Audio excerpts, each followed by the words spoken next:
No. I know I can put these bottles back, right? Am I done with my prep? No, sorry, am I done with my layered shot? No. No, what's missing? Control. Cointreau. So I take my Cointreau, and I'm gonna ask myself the same question as before.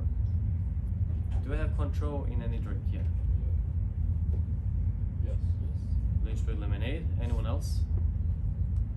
No. Make a pour. 1, 2. Then I know I'm done with my Cointreau. I don't have to take up the Cointreau again in this order. My bar spoon, think about it. Yeah. Put it here. I'm gonna use it for my Manhattan. What happens in my glass right now? In my B52, my shooter glass? The layers. Just good, alright? What comes after layered shot? Prep. Which drink was my prep? How do I know?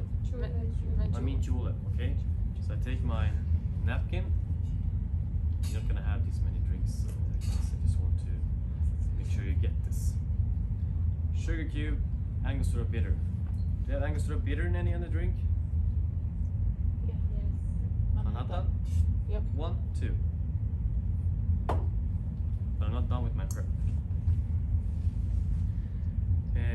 My bar spoon, some soda.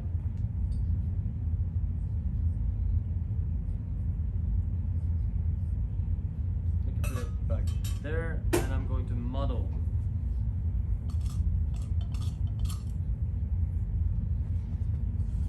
And then I'm going to do my bash, mint leaves, 8 to 12. And then I have my bourbon. Do I have bourbon in any other drink? Yeah? Manhattan? Yeah. Bourbon in any other drink? No. So I'm going to 3 pour here. 3, 4, 5, 6. And I'm going to take my jigger here for my bourbon in my Manhattan. So I always work with common ingredients. This is why we 3 pour. The sooner you learn this, the easier it will get.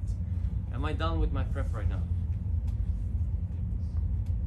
How do I know that that I'm done with my prep? Next step is ice. The next step is ice. If I go to lunch now, what has happened here and here? Nothing negative, but some positive things. Layers are getting more distinct, and the flavors from the sugar and the mint is coming out. After my prep, I go to my stir and julep string. So I take my jigger and I take my sweet vermouth. How much sweet vermouth? 20. 20. Do I have sweet vermouth in any other drink? My Negroni, sweet vermouth in my Negroni. Sweet vermouth in any other drink? No. I put it back. I washed this one. I had Angostura bitter and bourbon from my julep in my Manhattan, and now I had sweet vermouth. Here I have sweet vermouth. What's missing? Campari and gin. 1, 2. Do I have Campari in any other drink? Do I have gin in any drink? Yes. Which one? No, you do not. I do not. So I put it back. And here just ingredients in every single shaker and stirring glass. I'm going to my Hemingway daiquiri. White rum, Maraschino, 50, 10. 1, 2, 3, 4, 5. Same question here. Do we have this in any other drink? No. Then I have lime and my grapefruit. 20, and then I have 20 here, and then 20 in my dark and stormy with my lime juice. 1, 2, 1, 2. I'm done with my Hemingway daiquiri. Going to my Lynchburg lemonade. I already have Cointreau from my B52, so I can take my lemon and my Jack Daniels 40-20. 1, 2, 3, 4. And then I have my sugar syrup, 10 ml. My Billensburg is already prepped. My dark and stormy already lime. What can I add in my rusty nail? Scotch whiskey and Drambuie. 1, 2, 3. And my last drink, my Bellini. Jigger is already cleaned. 10 ml of peach puree and 10 ml of peach liqueur. secure. Now I've reached that moment. What do I call that? What do I call that moment? Lunch break. The lunch break moment. Okay, so what happens if I go to lunch and I come back? Nothing negative is going to happen. All of these flavors, they're gonna stay the same or better. These glasses are just getting colder, but that's okay because I ended diluting, but I'm going to discard the ice. When I'm done with my lunch break, I'm going to go from my right to my left. Ice up one drink at a time. I go to my Manhattan,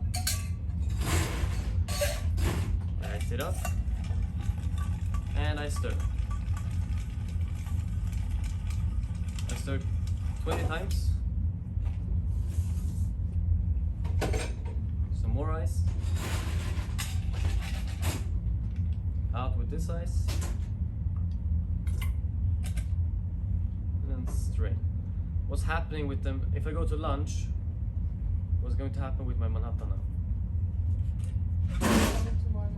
It's going to get warmer. It's going to fight to come to the room temperature. Therefore, I want to finish all of these drinks as fast as possible. That's why I prep. Eyes up, and then you're going to roll your Negroni. 1,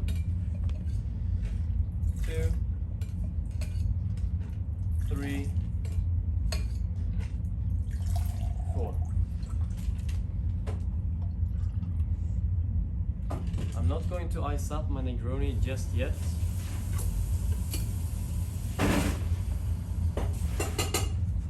I'm going to ice up my Negroni just before I'm going to garnish. I go to my next one.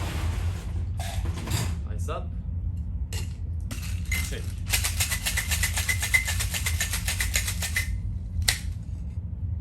Out with the ice. And fine strain.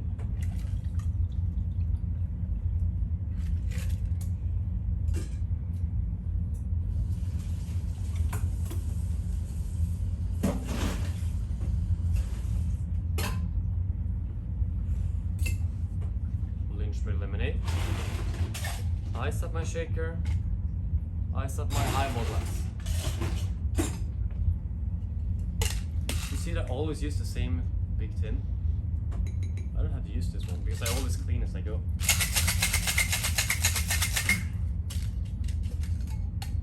Here I don't have to fine strain.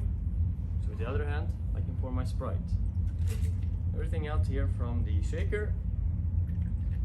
And the rest is Sprite.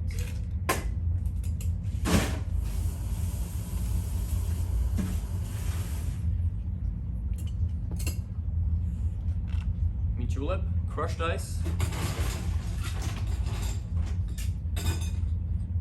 napkin, bar spoon, and churn.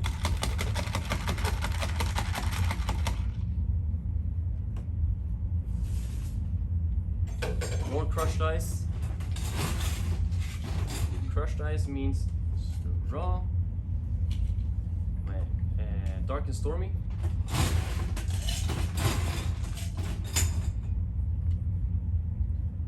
Ginger beer.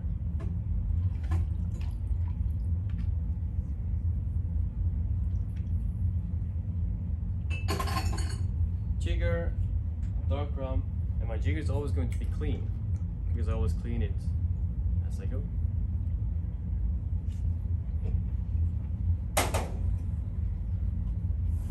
I have my rusty nail. Ice it up. And then I have my Prosecco in my Bellini.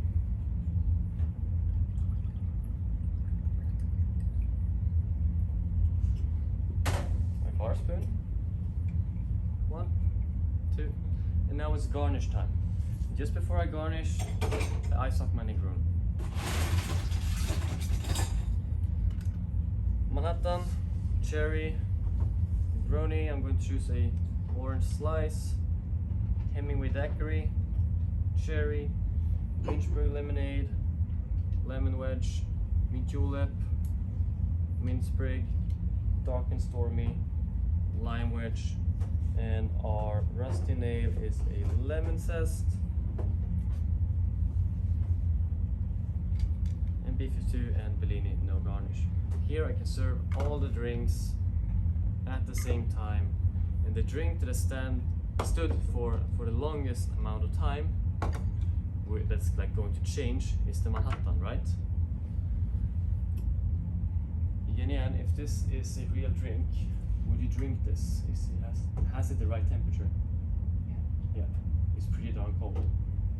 That's why this works. But you're not gonna make 9 drinks at the same time. But does it make sense? Yeah. Cool. You're just gonna make 2 drinks. Your bar extension is gonna be 2 drinks. But nice. That's it. We're going to start with our masterclass now with Scotch whiskey. Take 5-minute breaks. 5-minute break. Then you need some straws.